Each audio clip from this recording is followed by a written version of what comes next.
Welcome to stories bank. आज का जो रियल हॉरर एक्सपीरियंस है या जो हॉन्टेड स्टोरी है वो अगेन एक रियल लाइफ स्टोरी पे बेस्ड है। और आज की स्टोरी है रोहित की।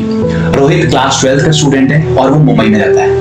अब सिंस क्लास 12 एक बोर्ड क्लास है तो रोहित पूरी डेडिकेशन के साथ अपनी पढ़ाई और तैयारी कर रहा था। उसने टारगेट दिमाग में बना दिया था कि उसे कैसे भी करके एक बहुत अच्छा स्कोर हासिल करना है। उसको एक 90 प्लस का जो सोच रहा था टारगेट उसने दिमाग में बना दिया था।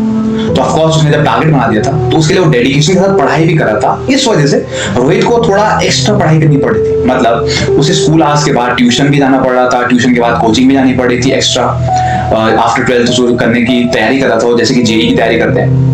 इस वजह से रोहित की जो क्लासेस थी वो काफी लेट खत्म हो रही थी। मतलब उसको 8-9 बज जा रहे थे घर पहुंचते पहुंचते। बट आज बहुत अलग दिन होने वाला था रोहित की जिंदगी में। क्यों? क्योंकि रोहित आज 10:30 पे अपनी ट्यूशंस को छोड़ रहा था। मतलब रोहित अपने घर के लिए आज 10:30 बजे अपनी क्लासेस से निकल रहा था और वो रात बहुत ज्यादा रात हो चुकी थी बाकी दिन के कंपैरिजन से। अब जब 10:30 बजे रोहित ट्यूशन से निकला तो अब उसके पास दो ऑप्शन थे।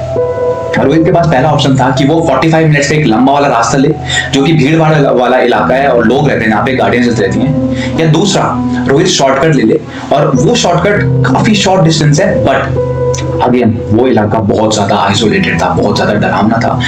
किस वजह से? इस वजह से कि वो बहुत सुनसान था, वहां पे गाड़ियां नहीं चलती थी। इवनिंग के बाद से ही वो इलाका सुनसान रहता था। तो इवनिंग के बाद वहां गाड़ी नहीं चलती थी, लोग नहीं चलते थे क्योंकि वो थोड़ा जंगल से घिरा हुआ इलाका था तो वहां पे कोई चलता नहीं था। बट रोहित ने बोला कि जल्दी पहुंचता हूं तो ये वाला रास्ता तो लेना ही पड़ेगा। तो रोहित ने डिसाइड किया। बट अगेन ये रोहित की सबसे बड़ी गलती थी और ये गलती अब वो भुगतता है किस टाइप से वो आगे आप सुनेंगे। तो रोहित को उस रास्ते में दो चीजें कवर करनी पड़ती थी। पहला एक रेलवे ट्रैक और दूसरा एक हॉस्पिटल। अब रोहित ने बोला कि इतना जब रास्ता मैं कवर करूंगा तो क्यों ना सुनसान इलाका है तो गाने लगा देता हूँ। तो रोहित ने गाने लगाए अपने फोन में और अपने फोन को एयरफोन से कनेक्ट करा और एयरफोन को कान में डाल दिया। अब रोहित चलने लगा। तो रेलवे ट्रैक तो रोहित ने कंफर्टेबली क्रॉस कर ही दिया था। बट रेलवे ट्रैक क्रॉस करने के कुछ टाइम बाद जब वो हॉस्पिटल के सामने पहुंचता है तो हॉस्पिटल के सामने जैसे ही वो पहुंचते है ठंडी हवा वहां पे चलती है जिस वजह से रोहित को गूज बम्प्स निकल जाते हैं। अब रोहित सोचता है कि मुंबई के टेम्परेचर इतना भी ठंडा नहीं है कि यहाँ ठंडी हवा चले और इस जैसे गर्म इलाके में इस ठंडी हवा का इस टाइम पे चलना ये बहुत ज्यादा अनयूजुअल था और वियर ही था। ऊपर से वहां का जो सिनेरियो था जहां पे रोहित चल रहा था वहां पे सिर्फ क्रिकेट्स की आवाज सुनाई देती थी। रात में जो कीड़े आवाज करते हैं सिर्फ उनकी आवाज आ रही थी। अब रोहित बोला इस टाइम पे ये ठंडी हवा, चलो ठीक है। रोहित ने वो भी इग्नोर किया और रोहित निकल गया रास्ते से। अब थोड़ा टाइम चलने के बाद रोहित देखता है कि एक बहुत मतलब थोड़ा डिस्टेंस पे एक रेड साड़ी में एक लेडी खड़ी थी और वो जैसे ही रोहित वहां पे पहुंचा वो चलने लग गई। मतलब जैसे रोहित ने उन्हें देखा वो आगे को चलने लगी। तो रोहित को ऐसा फील हुआ कि यार ये हमारे लोकेलिटी या सोसाइटी की एक आंटी है। तो रोहित थोड़ा कंफर्टेबल हो गया कि चलो थैंक गॉड अब कोई साथ में मिल जाएगा तो मुझे थोड़ा ज्यादा डर नहीं लगेगा यहाँ पे, तो मैं अब साथ में जाऊंगा आंटी के। बट जैसे ही रोहित ने एक शाउट दिया, मतलब जोर से चिल्लाया रोहित, तो सामने से रिस्पॉन्स ही नहीं आया। रोहित थोड़ा शॉक में गया कि सामने से रिस्पॉन्स क्यों नहीं कर रहे, मैंने तो अच्छी आवाज में चिल्लाया था। अब रोहित ने डिसाइड किया कि चलो ठीक है वो सुन नहीं रहे तो मैं भाग के उनको पकड़ने की कोशिश करता हूँ या उनके साथ ही जाऊंगा, डिस्टेंस को कवर साथ में कर लेंगे ताकि मुझे भी थोड़ा वियरी ना फील हो इस आइसोलेटेड जगह में। अब रोहित जब बहुत अनयूजुअल जो फील करता है वो ये था कि जब रोहित भाग रहा था उनकी तरफ तो उनके और उस लेडी जो साड़ी में थी उनके बीच का डिस्टेंस कम ही ना हुआ, खत्म ही ना हुआ। तो रोहित थोड़ा शॉक में था कि डिस्टेंस कवर क्यों नहीं हो रहा है, मैं तो बहुत तेज भाग रहा हूँ और वो चल रही है। तो जब रोहित थोड़ा रुकता है और सोचता है कि चल क्या रहा है, इतने में जो सीधा रास्ता था उसको उस रेड साड़ी वाली लेडी ने सीधा ही कवर करना था बट वो अचानक डिसअपीयर हो गई। ये बहुत शॉकिंग था। रोहित बहुत डर जाता है, वो स्वेटिंग हो जाती है, उसे बहुत ज्यादा पसीना पसीना हो जाता है इस डर के मारे कि क्या हुआ, अचानक से वो गायब कैसे हुई है। तो रोहित बिना कुछ सोचे समझे उस अंधेरी रात में जोर से भागने लगता अपने घर की तरफ। रोहित बहुत तेज भागता है और वो सीधा घर में ही जाकर रुकता है। जब वो घर पहुंचता है तो वो इस इंसिडेंट को अपने घर वालों को बताता है, यानी कि अपनी मम्मी और पापा को बताता है। बट उसके मम्मी पापा बहुत कैजुअली लेते हैं, मतलब वो बोलते हैं कि कोई बात नहीं, तुम डर गए होगे, थोड़ा पढ़ाई थोड़ा कम करो, तुम बोर्ड का प्रेशर कुछ ज्यादा ही ले रहे हो। तो रोहित को जो फील हुआ था वो उन्हें बताने की कोशिश कर तो रहा था लेकिन वो समझ नहीं पा रहे थे। चलो ठीक है, बट रोहित को उस रात बहुत तेज फीवर हो चुका था, बिकॉज वो बहुत ज्यादा डर गया था, क्योंकि ये बहुत अनयूजुअल था, ये एक कॉमन इंसिडेंट नहीं था, ये बहुत यूनिक। और जब भी ऐसा इंसिडेंट किसी के साथ होता है तो वो बहुत एक्चुअल में डर जाता है। तो वही रोहित के साथ हुआ, उसे फीवर लग गया, फीवर चढ़ गया मतलब। तो अब नेक्स्ट डे जब स्टार्ट होता है तो रोहित का जो डर है वो खत्म ही नहीं होता है। बट आफ्टर 2-3 डेज अब रोहित का एक कजन उसके साथ रूम शेयर करने आता है, मतलब कुछ छुट्टियां स्पेंड करने आता है, तो वो रूम शेयर करते हैं।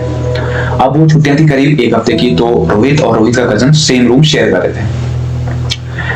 कुछ दूसरे दिन रोहित का कजन क्या फील करता है कि जब वो अपने बाथरूम से बाहर आता है नहा के, तो वो रोहित को खिड़की के सामने बैठा देखता है और रोहित खिड़की से नीचे कूदने की कोशिश करता है, और जैसे ही वो उसे रोकता है रोहित इतने में खिड़की से नीचे कूद जाता है।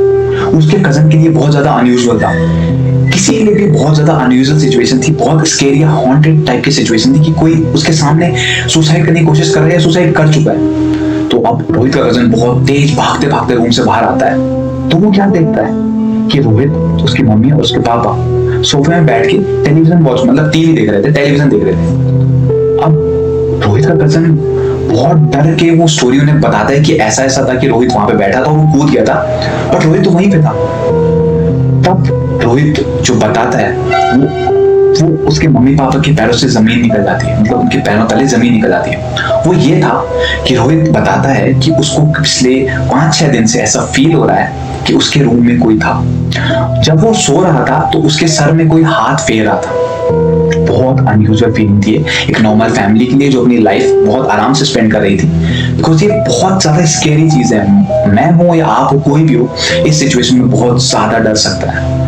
तो जब भी रोहित सोता था उसके सर में कोई हाथ फेरता था। रोहित ने ये इंसिडेंट नरेट किया अपने पापा को, और ऐसा लगता था कि ये परफ्यूम जिस हिसाब से लगाया जाता था, ऐसा लगता था कि कोई लेडी उसके रूम में है।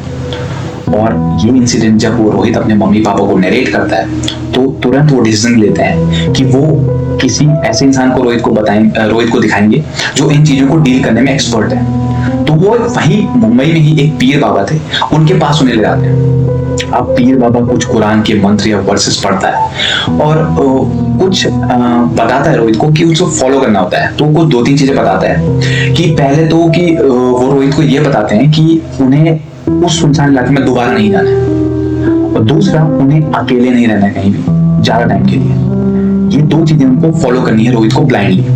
तो रोहित समझ जाता है और उसे उसके बाद एक वो ताबीज देते हैं। तो रोहित उस ताबीज को अपने हाथ में बांध देता है, और उस दिन से रोहित को थोड़ा बेटर फील होने जाता है और उसे इस टाइप की चीजें एक्सपीरियंस होना बंद हो जाता है।